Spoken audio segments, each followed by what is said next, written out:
Hello, my name is Osha. I like to talk about American presidents, and today's March the 10th, 2026. It's about 11 days into the joint Israeli US Iran war.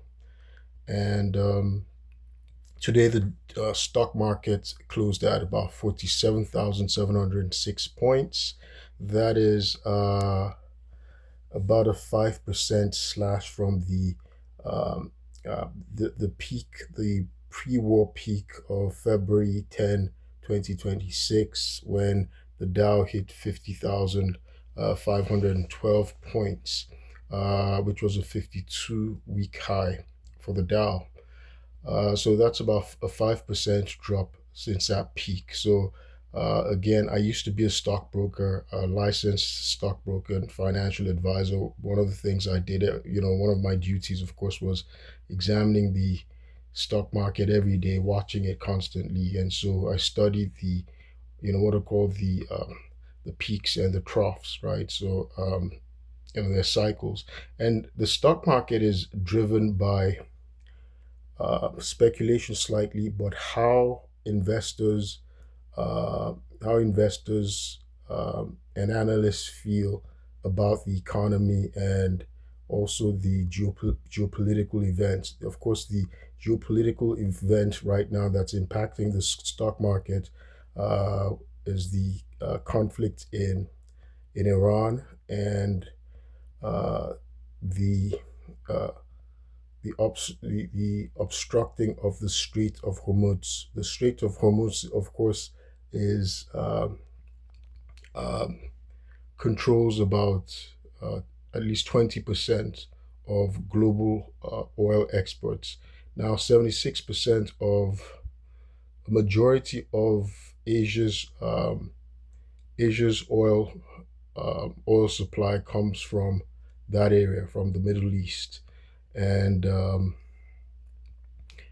uh, of course, oil is very significant in the world because that's what powers factories. Apart from just our cars, for in terms of consumption, apart from it powering our vehicles, oil is also responsible for production in factories, and of course, apart from the products that are derived from crude oil itself. Um, Today, I want to discuss the impact of World War I on the economy. I like to look at history and try and see if we can find a pattern in history and then apply it, use it as an analogy to our current events. Um, so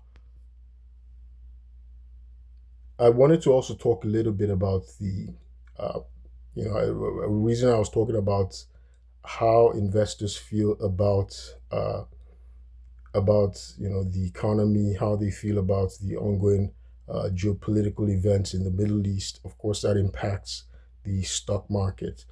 Um, Current polls, I was looking at the polls yesterday, and I saw that about 60% of Americans are against the war, which is unusual. At the beginning of a war, most times Americans support the president. There's often even like bipartisan unanimity, in public.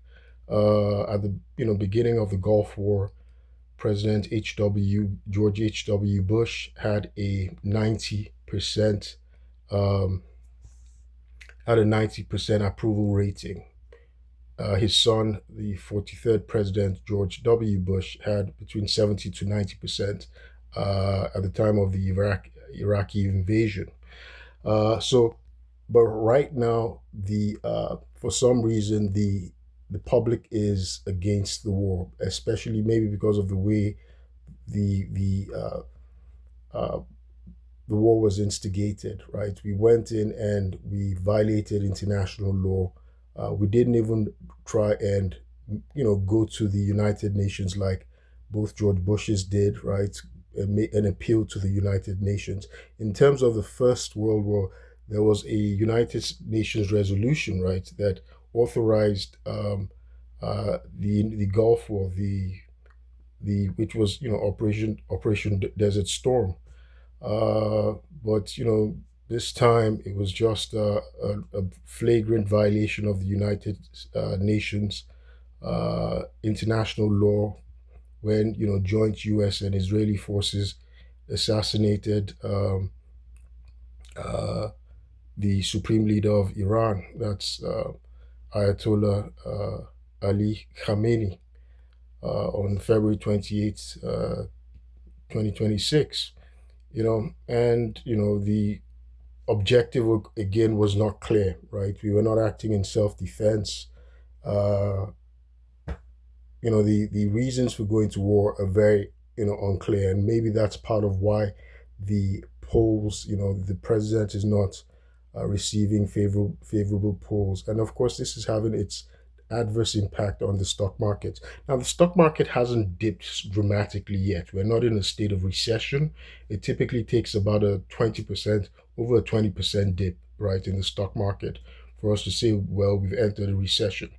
So far from its peak, we've just had about a 5% dip, right, since the 50,512 peak of February 10, 2026. That was pre the invasion, or the assassination, right, the decapitation attempt. To date, that's roughly about 5% drop. You know, and since the day of the assault, just roughly, about 2.5% drop, which is not a lot, right? It shows concerns and volatility. There's been volatility, and of course, the price of oil has been going up. That's going to eventually have an inflationary impact, right, on the economy. Things can get worse, and there's, again, the market, and people are uncertain the direction of the president. There's a possibility that he might withdraw, soon. Excuse me, I'm sweating. You know, thank God, at least winter appears to be over and spring is coming.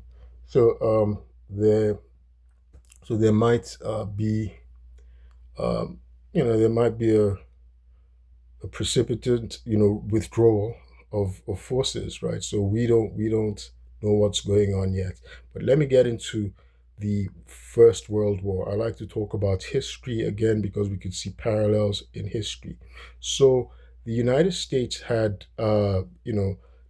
been resolute, determined not to join the First World War. Um, the Because we stayed out of the First World War, we actually became like a creditor nation. All right, we turned from a debtor nation to a creditor nation as we started to give loans to warring forces in Europe. We were forced into the First World War on April 6, 1917, under President Woodrow Wilson, after Congress first passed. It was the Senate that first approved the declaration of war against Germany on April 4, 1917, by a vote of about 82 to 6 votes, right? So you can see the unanimity, right, going on. And in Congress, again, Congress ratified it on April 6, 1917, by a vote of about 373 to 50 votes, 373. So you can see that unanimity, in going to war. I mean, almost complete unanimity, right? By far, a significant majority supported, the U.S. going to war. Um, Now, but several things happened. When once we went to war, several things happened.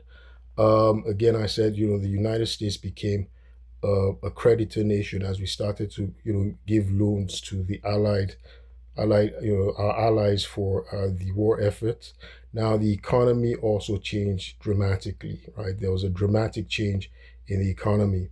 We went in 1917, close to the end. Why did we go into war? We went to war because, Germany, even though we were determined to stay out of the war, that was our period when America used to be an isolationist nation.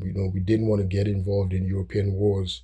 Um, but Germany's submarines were sinking U.S. merchant ships, right? And so we decided to go into war, and there was also the interception of what's called the Zimmerman telegram. So it was a secret communique in which Germany and Mexico were planning to join an alliance to wage war against the United States. So we had no choice, right? We had to just go to war to defend ourselves. And so Congress and Senate, they were unanimous. There was they had near unanimity, right? And everybody was on board. Majority, by far the majority, were on board, and we declared war against Germany. Of course, it had a significant impact on the U.S. economy because about 5 million people went off to war. Were drafted, recruited, enlisted in the war. And so it created a vacuum in our industries because this was a time of our industrialization. So it created a vacuum in our industries. At least 2 million people immediately were shipped off to France as part of the American Expeditionary Forces, right? And then 5 million, roughly 4.8 million people, almost 5 million people enlisted. And eventually, there are lots of deaths, right?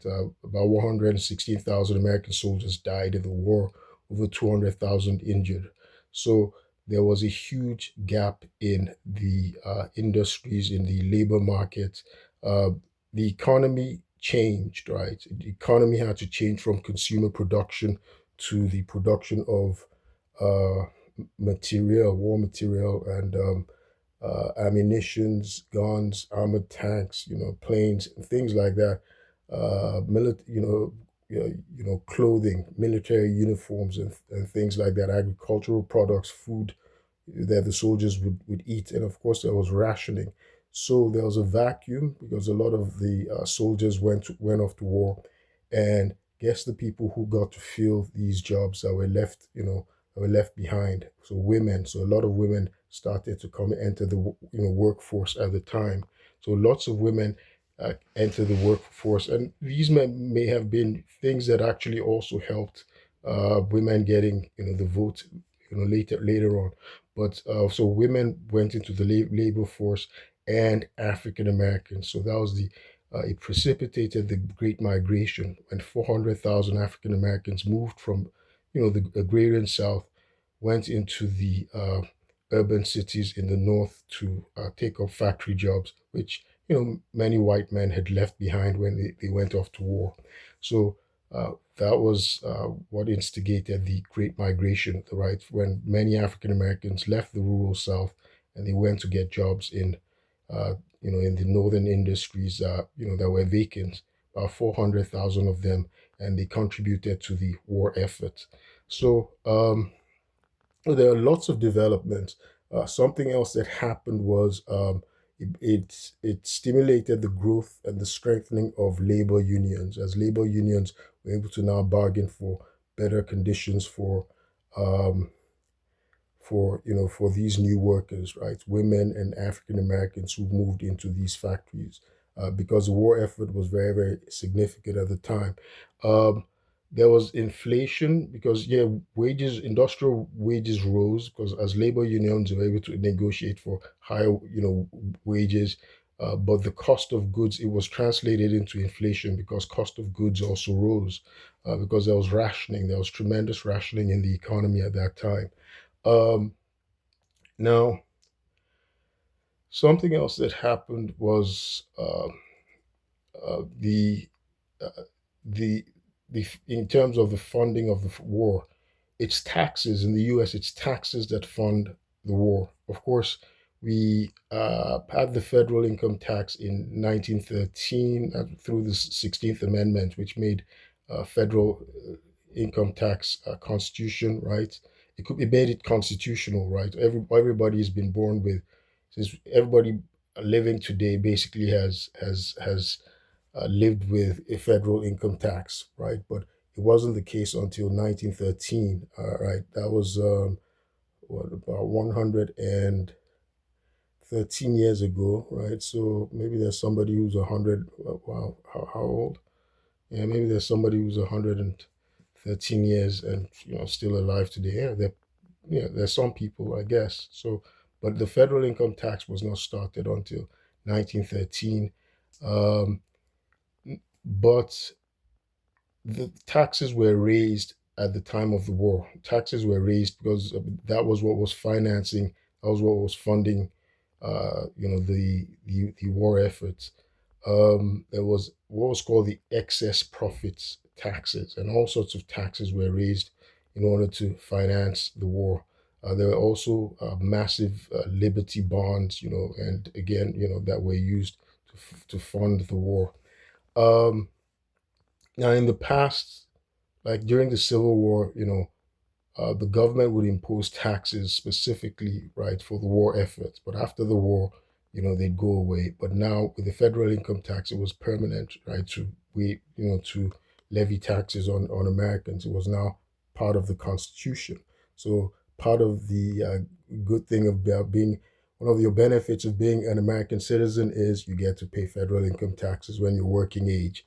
So yeah, so that's pretty much how the U.S. economy was transformed by the war.